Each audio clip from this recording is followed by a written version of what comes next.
2023년 2월 23일 목요일 말씀 묵상 시작하겠습니다. 오늘 본문 말씀은 마태복음 13장 18절에서 30절입니다. 제목은 세상 속의 천국입니다. 예수님은 비유와 목적을 소개하신 후 곧바로 제자들에게 그 의미를 알려주십니다. 예수님이 비유로 말씀하시는 씨는 곧 천국 말씀이라고 단도직입적으로 소개합니다. 첫 번째 길가의 경우는 천국 말씀을 듣긴 했지만 그 의미를 깨닫지 못한 상태이며, 새들에게 먹힌 씨는 악한 자가 빼앗아 간 것으로 묘사하여 독자들의 시선을 사로잡습니다.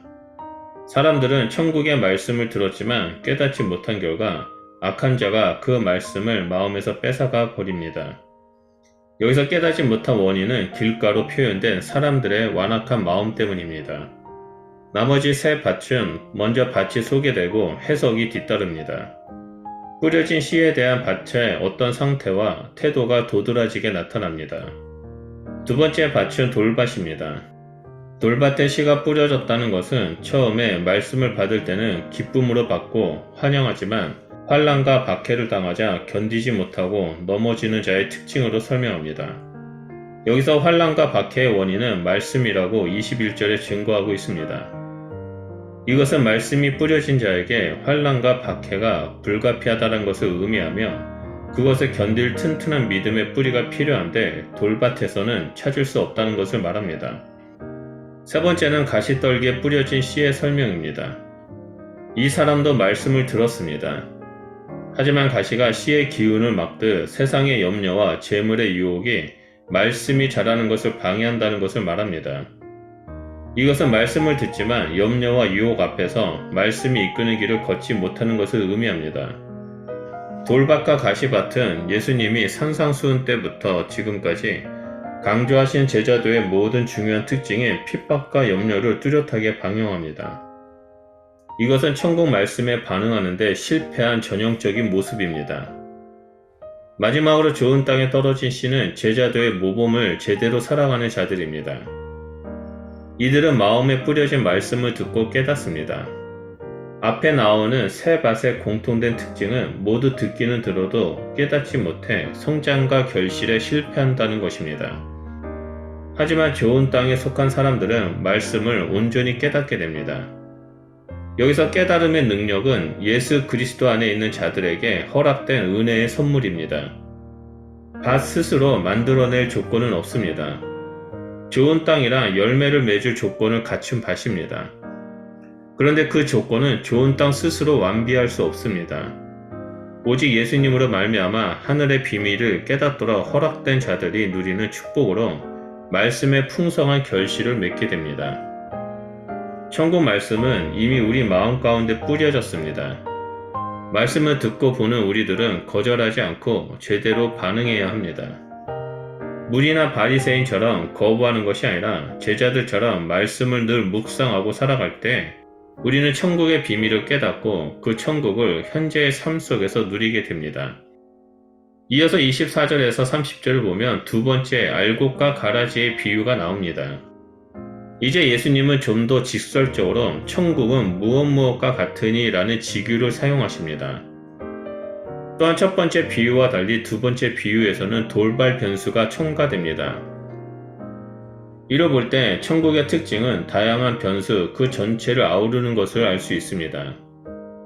한 농부가 자신의 땅에 좋은 씨를 뿌립니다. 그리고 사람들이 잘 때 그 주인의 원수가 농사를 망치게 할 목적으로 은밀하게 가라지를 덧뿌리고 갑니다. 뿌려진 가라지는 당장 눈에 띄지 않지만 서서히 자라면서 강력한 생명력을 발휘해 곡식 소출에 큰 타격을 입히게 됩니다. 싹이 나고 곡식이 알알이 맺혀질 무렵에 종들이 주인의 땅에서 가라지를 발견하고 그 출처를 주인에게 묻습니다. 그러자 주인은 원수가 밤에 몰래 뿌리고 간 것을 즉시 간파합니다. 종들이 가라지를 뽑겠다고 급히 제안하지만 주인은 잘 자라는 곡식까지 상할 것을 우려해 허락하지 않습니다. 이미 곡식과 가라지의 뿌리들이 서로 엉켜 있기 때문입니다. 주인의 결정은 지혜로웠습니다. 곡식을 상하지 않게 하면서 가라지를 골라낼 수 있는 절호의 때인 추수의 때까지 기다리기로 결정합니다. 가라지의 운명은 추수 때까지 유예되지만 그것은 순전히 곡식을 위해서입니다. 예수님이 세상 속에 가져오신 천국은 이러한 긴장과 갈등의 요소가 존재합니다. 가라지와 곡식이 공생하는 불완전한 시공간이 잠시 허락됩니다. 이런 여러 돌발 변수가 존재함에도 불구하고 주인의 목적은 반드시 달성합니다. 추수 때와 추수꾼, 곡식의 저장과 가라지의 불사름 등은 앞선 비유 해석에 내비쳤던 종말론적 세체를 더욱 진하게 덧칠해줍니다. 알곡과 가라지 비유의 구체적 해설은 내일 묵상하게 될 말씀에서 이어져 나옵니다. 우리가 살고 있는 세상은 하나님께 속한 백성들과 세상에 속한 사람들이 서로 공존하고 있습니다. 예수님은 이 땅에 오셔서 천사를 통해 심판하시고 알곡과 가라지를 분리하실 때까지 그대로 두실 것입니다. 또한 세상에는 하나님의 자녀들은 소수이고 세상에 속한 자들은 다수입니다.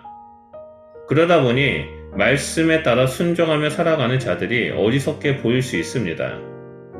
하지만 심판의 날에 불법을 행하는 자들은 울며 이를 갈게 될 것이고 의인들은 해와 같이 빛나는 영광을 누리게 될 것입니다. 그러므로 우리는 이 땅에서 믿음으로 인내하며 끝까지 말씀을 붙잡고 살아가는 그리스도인이 되어야 합니다. 우리 모두는 좋은 땅을 소유한 하나님의 자녀로서 말씀은 뿌리가 내려지고 그에 대한 열매는 풍성하게 맺혀질 것이라 믿습니다. 기도하겠습니다.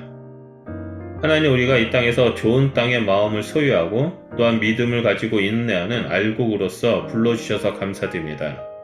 때로는 세상에서 이해되지 못하는 일들이 있지만 우리는 끝까지 신실하게 하나님만을 붙잡고 믿음의 길을 걸어가겠습니다. 그래서 마지막 때 예수님이 다시 오실 때 알곡과 가라지를 거두는 그 날이 오면 우리는 알곡이 되어 하나님의 나라에 들어갈 것임을 믿음으로 바라보며 이 땅에서 끝까지 표대를 향해 걸어가겠습니다.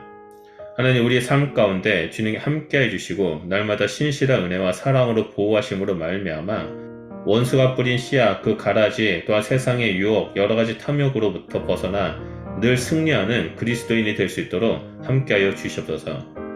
우리를 통해 일하실 주 하나님을 믿습니다. 감사드리며 예수 그리스도 이름으로 기도드립니다. 아멘.